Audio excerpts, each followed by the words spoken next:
You are watching the Sci-Fi Channel.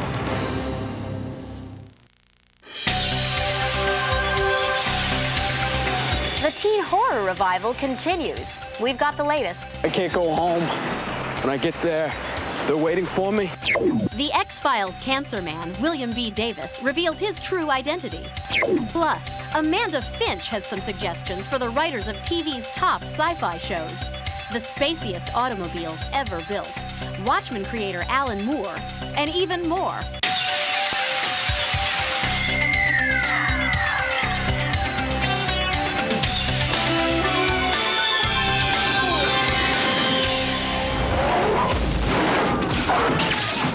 Godzilla attacks Tokyo. Here are the details from this week's Sci-Fi Wire. The new Godzilla film opened big in Japan, but audience reaction has been mixed. The film's opening day attendance was close to 500,000, shattering Lost World's first day record of 350,000. But many Japanese fans were shocked by the redesign of their beloved monster.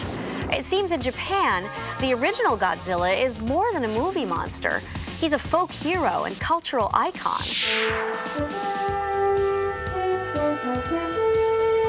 To celebrate their launch of the digitally remastered original Star Trek series, the Sci-Fi Channel and Best Western are co-sponsoring a special Star Trek sweepstakes. The grand prize is a 7-day trip for two to Dusseldorf, Germany, to attend the premiere of the Star Trek World Tour, an incredible live Federation adventure featuring a walkthrough recreation of the USS Enterprise. You can enter at any Best Western, participating budget rent-a-car locations, on the Dominion website, or by sending a postcard with your name, address, phone number, and date of birth to the Star Trek Sweepstakes, P.O. Box 38, New York, New York, 10185. But you must be at least 21 to enter. The Hitchhiker's Guide to the Galaxy, a sort of electronic book. Tells you everything you want to know. Douglas Adams' humorous sci-fi novel, The Hitchhiker's Guide to the Galaxy, is heading for the big screen. Adams is currently scripting the film with director Jay Roach, best known for his hit film Austin Powers. The pair expects to finish the script soon, with pre-production beginning in early '99 for a summer 2000 release. Stay on top of all the latest sci-fi news by checking the online Sci-Fi Wire. Just point your browser to www.scifi.com.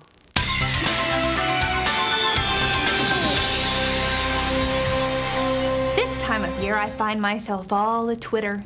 There's an extra spring in my step and a song on my lips. Yep, you guessed it. The new fall TV season is almost here. Of course, by November, I'll probably have endured a couple of episodes of Shannon Doherty's new teenage witch show, Charmed, not to mention accidentally watching a few episodes of Earth Final Conflict. By then, I'm sure I'll be back to my old cynical self. But for now, at least, let's consider me a television optimist. Nothing has reinforced my faith in TV land lately like Buffy the Vampire Slayer. This show gracefully walks the fine line between campy and cool. Season 2 had a cliffhanger literally from hell, leaving Angel down under, where things could get even hotter for the troubled vampire with a rumored spin-off series in the works. Star Trek Voyager is getting yet another facelift. On screen. This year they're really going home, apparently to become Star Trek The Next Generation. You can expect to see even more of 36, 26, 37 of 9 since the beautiful Jerry Ryan did so much for the ratings last season. And Voyager's oft-forgotten older sister, Deep Space Nine, heads into its 7th and final season. A cliffhanger left us with the death of Dax and the exodus of Sisko, so expect one heck of a swan song. And check out the new Sliders. This Lost in Place series has benefited from the move to the Sci-Fi Channel, abandoning the lame movie ripoff of the weak plots such as Twister World and Island of Dr. Moreau World in favor of real sci-fi. New series set to both delight and punish us include a remake of Fantasy Island, starring Malcolm McDowell. Welcome to Fantasy Island. And the horrific Hollyweird from the bizarre pairing of Wes Craven and Sean Cassidy. Speaking of weird, there's the new syndicated... Wait, let me regain my composure. The Crow Stairway to Heaven. Highlander will spin off a new series with an immortal chick swinging her sword. Maybe they'll call it Highlander Warrior Princess. And someone, somewhere, allowed Mortal Kombat to become a TV series. I'm getting more cynical as we speak. Are there no new ideas? We're on our 4th fourth Star Trek series, remaking Fantasy Island, Mortal Kombat, The Crow, and now Highlander, already a movie remake, is ripping off Xena, and we've got 2 shows on the air about teenage witches. What's next? Buffy the Vampire Princess? Deep Space 90210? I'm Amanda Finch, and I'm going to read a book. Thanks, Amanda. I like her One too, big that's why reason she I'm was looking forward to the fall TV season is The X-Files. One of my favorite characters on the show is Cigarette Smoking Man, played by William B. Davis. We actually got to talk with Mr. Davis at an X-Files convention this summer. And after cutting through the smoke screen, I found a fascinating actor. I'm in the game because I believe what I'm doing is right. If people were to know of the things that I know, it would all fall apart. Since episode 1, William B. Davis has been looming in the shadows as the infamous cigarette smoking man. Then, last year, viewers were led to believe the character had been killed. But as we all know, nothing is quite what it seems in the world of the X-Files. You just don't know what's going to come out of Chris Carter's brain. I mean, we laugh. We say he spent too much time in the sun when he was surfing, and he said he spent too much time getting water up his system, but whatever. It's done something very strange to his brain. So something always comes out different than you would ever expect, which is terrific. There are complications. Mulder saw one of the infected bodies that we destroyed in Dallas. While the X-Files movie continues to put forth theories on alien invasions, Davis has his own belief on the subject. Well, I won't say I never did. When I was in grade 10, I think I did believe in flying saucers, as we called them then, and actually I won awards in public speaking contests arguing in favor of the existence of flying saucers. But as I became older and wiser, I haven't.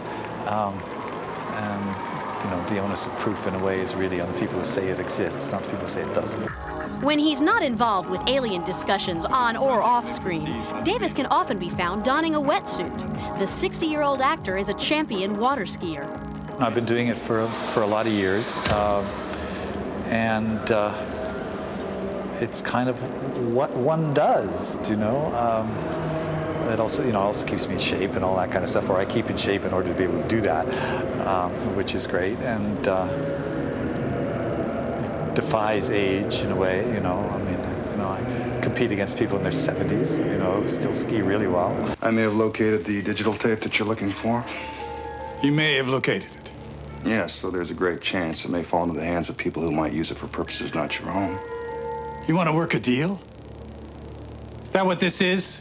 Davis has been acting since age 11 and is a longtime TV veteran. However, it's only now through his exposure on X-Files that viewers recognize him in public. The ones who talk to me are all quite clear of the difference between the actor and the character, you know. And so all my, without exception, my contact with fans on the street or wherever has been pleasant, and you know, they've all been respectful, and you know, so that's been.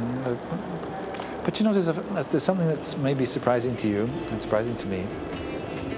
There are actually people out there who don't watch the show, and they don't know who I am.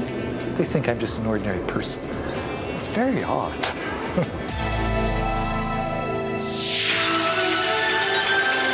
Coming up, the big teen horror craze continues. And later, graphic novelist Alan Moore, creator of Watchmen and Swamp Thing. What brand of cigarettes does Cancer Man smoke? The answer, after this.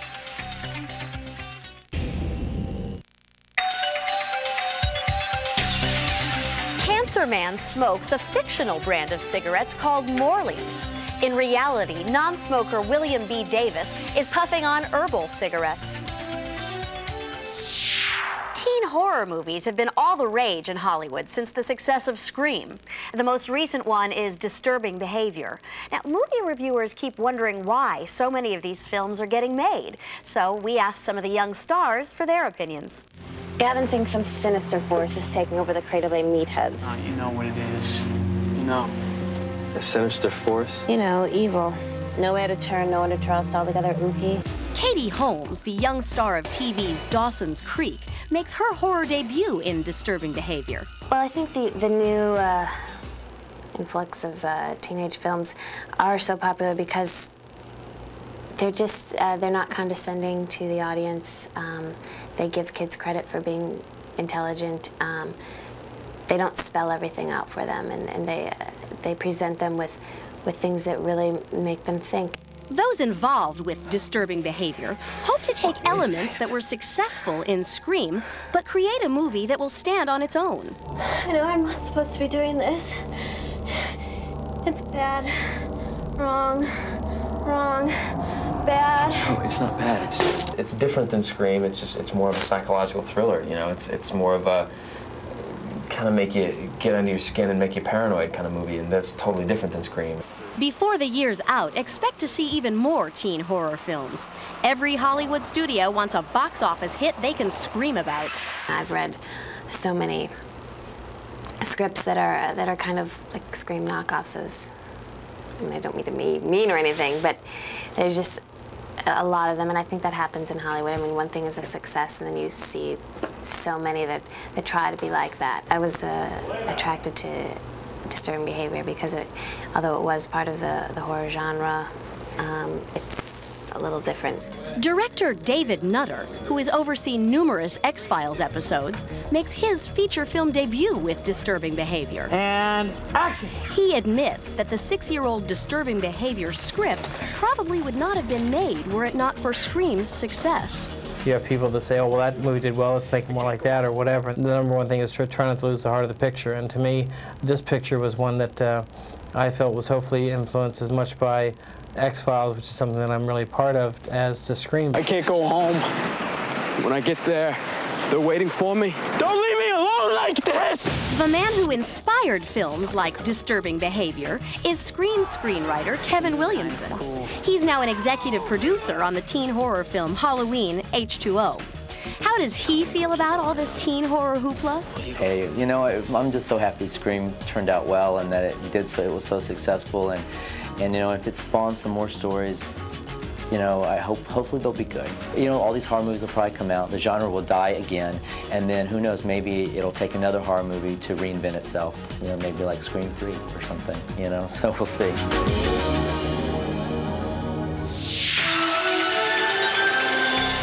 Coming up, some amazing fantasy dream cars. And a Godzilla fan shows us his monstrous collection. Be sure to log on to the Dominion and check out these cyber events. Enter the Dominion at www.scifi.com.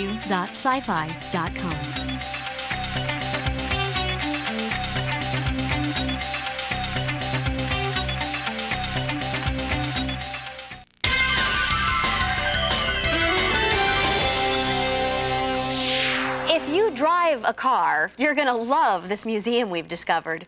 I had the opportunity to get up close and personal with some of the spaciest autos ever built.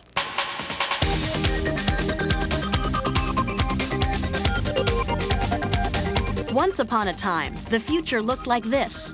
These are dream cars, handmade prototypes built mostly in the 1950s. The major auto manufacturers created them to give consumers a look into automotive Tomorrowland. Recently, I went back to the future to see a collection of dream cars at the Peterson Automotive Museum in Los Angeles. The exhibit covered the golden era of the dream car, from the late 30s to the early 60s. My guide was museum director Ken Gross. Manufacturers wanted to excite people about the cars that they were selling, and to do that, they showed them these supposed cars of the future.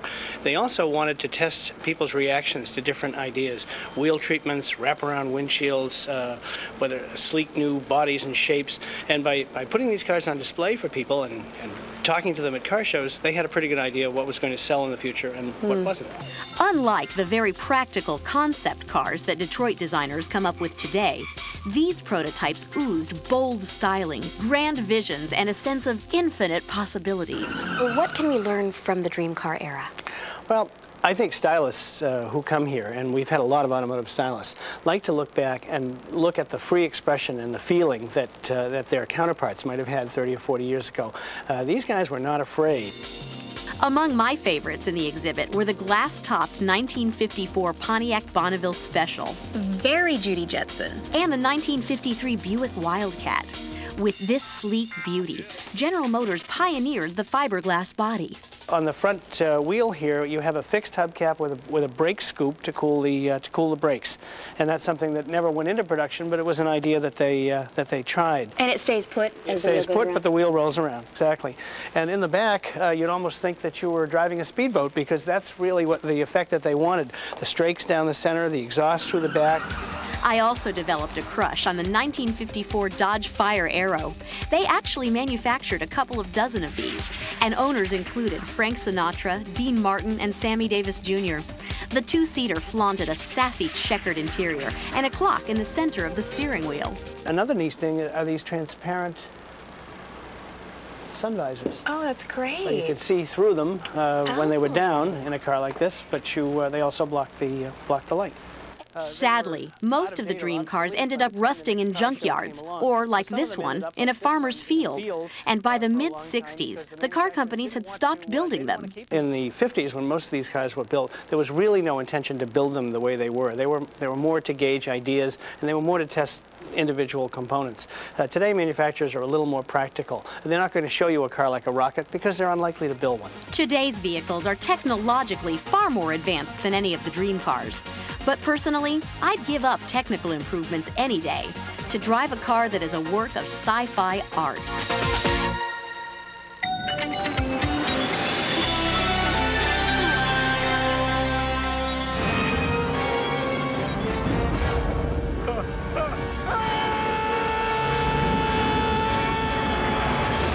When Godzilla opened in the early summer, we had longtime Godzilla fan Sean Sheridan give us his opinion of the movie, which led some viewers to ask, what makes this guy a Godzilla expert anyway? Well, see for yourself.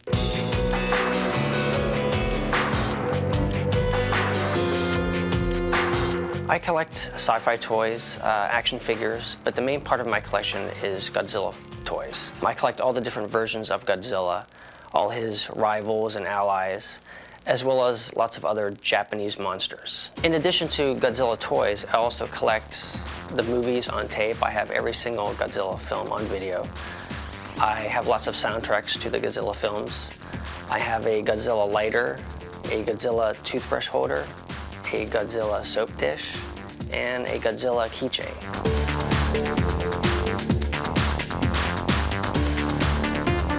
I remember when I was a little kid, I would be arguing with my friends about who was the toughest monster, Godzilla or Ghidorah or Mothra, and that was really great. Kind of like the way the Star Trek mythology is very big and you have lots of fans. Same thing with the Godzilla films.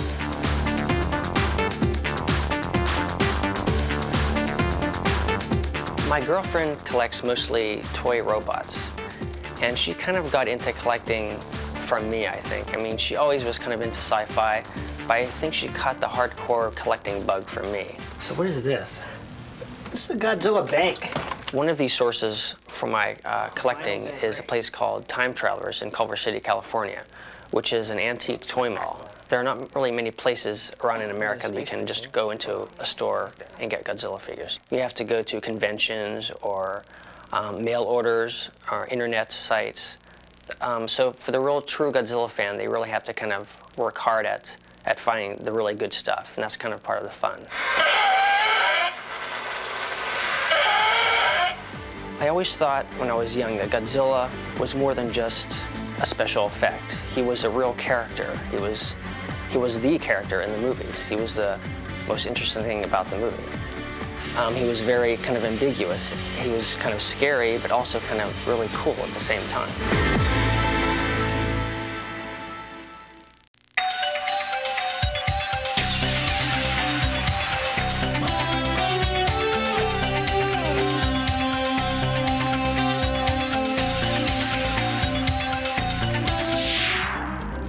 If you've ever read Watchmen, you know its creator, Alan Moore, is one of the groundbreaking storytellers in comics today. Out of curiosity, we headed for England to find out what makes this Watchman tick.